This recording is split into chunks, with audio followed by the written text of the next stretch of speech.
Por un lado, vamos a ver algunas categorías o conceptos que nos interesan en términos de lo que es la economía política, con crecimiento económico, desarrollo económico e índice de desarrollo humano.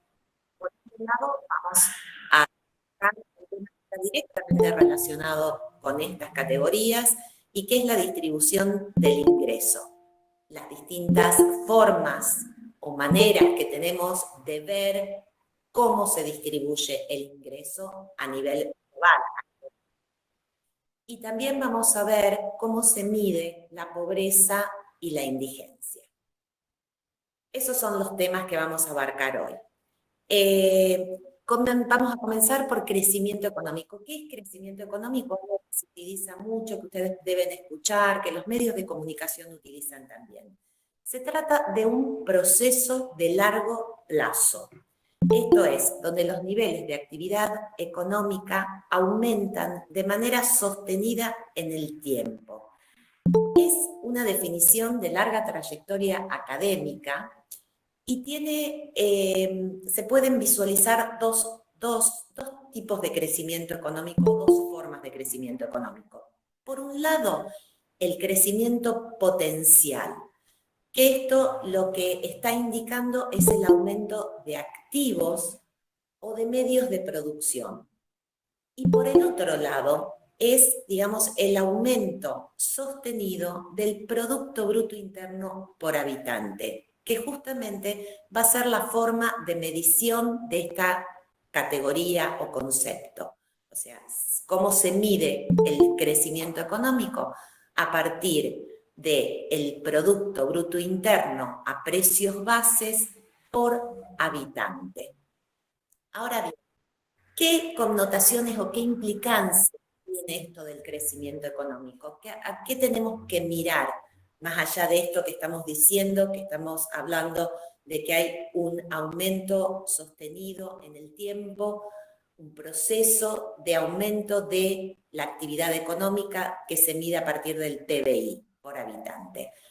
Hay algunos factores que hay que tener en cuenta. Uno de ellos son los cambios tecnológicos. ¿Qué significa esto? Bueno, esto está directamente relacionado con la conformación del capital. ¿Por qué es importante? Especialmente es importante para nuestros países, para América Latina, para Argentina, porque somos países que de alguna manera dependemos de los avances tecnológicos que se producen en otros países y por lo tanto dependemos del exterior. Un ejemplo puede ser actualmente para poder efectuar el análisis de para el uso de los reactivos del COVID que no se producen en Argentina. Entonces, dependemos de ese avance tecnológico que se produce en otro país. Eso por un lado. Por otro lado, también es interesante ver que esto del avance tecnológico en un punto puede ser mirado como un descenso en el costo de determinadas mercancías, pero a la vez también infiere o puede inferir que se pierdan puestos de trabajo. Entonces, hablamos de que por un lado hay un aumento en los bienes y servicios para la población, ¿sí? Eso, digamos, es importante. Pero también tiene que ver con los factores de producción, ¿sí? Y estos factores de producción tienen que estar también tomados en cuenta en relación a estos cambios tecnológicos, porque podemos decir que un país tiene muchísimos recursos de hidrocarburos, de petróleo, pero si no existe la tecnología para extraerlos, para procesarlos, ese recurso, que es un recurso natural, no cuantifica en las cuentas nacionales, o sea, no se contabiliza, no, es como si no existiera. ¿Se entiende eso hasta ahí? Entonces dijimos, crecimiento económico es un proceso de aumento de la actividad económica sostenido en el tiempo, ¿sí? Y se mide a través de esto, del aumento del Producto Bruto Interno a precio base por habitante. Ahora veamos otro concepto que es desarrollo económico, que es un concepto que tiene mayor complejidad, por lo tanto, no es posible de medir de manera simple. ¿Qué implica el desarrollo económico? Por un lado, implica crecimiento económico, o sea, aumento del PBI por habitante, pero por el otro lado también implica una mejora en las condiciones de vida de la población. Esto tiene que ver con los ingresos, con la distribución de los ingresos, con la inclusión social y con la sustentabilidad. ¿Qué sería esto? Es mirar al tema del medio ambiente, o sea, cuidando o protegiendo el medio ambiente. Y por otro lado, un cambio proporcional e integral en la estructura económica de los sectores y las regiones. ¿Qué significa esto?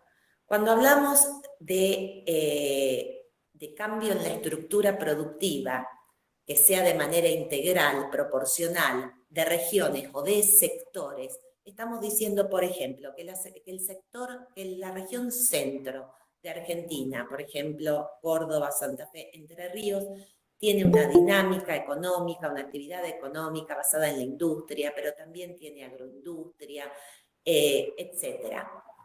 ¿Qué pasa si uno lo compara con el noroeste, con la región del noroeste? Bueno, es diferente, hay un desarrollo de la actividad económica diferente, posiblemente con mayor recesión, con problemáticas en relación a las mercancías que llegan a esa región porque vienen de lejos, entonces se incorpora al precio de las mercancías el transporte, etc. Y así también con los sectores de la economía. O sea, podemos tener un sector pujante de las pymes, de la pequeña y mediana industria, y podemos tener, por ejemplo, una industria de base que no está muy desarrollada. Entonces esos también son los sectores económicos que se pretende o se deberían tomar sus condiciones y su desarrollo de manera equilibrada. Ahora bien, dijimos que no es cuantificable de manera simple porque es un concepto con mayor complejidad que el crecimiento económico. Ya vieron que infiere o tiene en cuenta mayores tipos de análisis. Veamos ahora lo que es el desarrollo humano, o también llamado IDH, Índice de Desarrollo Humano. Este índice de desarrollo humano fue incorporado por Naciones Unidas para el Desarrollo y se basa en el promedio simple de 3 categorías económicas y sociales. Por un lado, el crecimiento económico, o sea, PBI por habitante. Por otro lado, es vida larga y saludable que se mide a partir de la esperanza de vida al nacer. Y por otro lado, es la tercera categoría tomada en cuenta, es el tema educación. ¿Qué se contabiliza en educación? Se contabiliza la tasa de alfabetización de adultos y la tasa de matriculación en los distintos niveles escolares, o sea, primaria, secundaria, superior. Y a la vez, ¿qué de esos niveles escolares son obligatorios? Para dar un ejemplo, en el caso de Argentina, Argentina hasta el 2014 tenía solamente primaria obligatoria. Y a partir de la Ley Nacional de Educación del 2014 pasa a ser también la secundaria obligatoria. ¿Esto qué efecto tiene? Tiene un efecto directo en el índice de desarrollo humano de nuestro país porque se eleva. ¿Se entiende eso? Vayan por allí, si no, preguntando o diciendo. Otro dato interesante del censo del 2010 es que el 98,1% de la población estaba alfabetizada en el censo del 2010. Esto es uno de los índices más altos de América Latina. Ahora bien, en términos matemáticos, el promedio de estas magnitudes arroja un indicador que varía de 0 a 1. Cuanto más cerca esté de 1, más elevado es el índice de desarrollo humano. ¿Sí? ¿Estamos hasta ahí?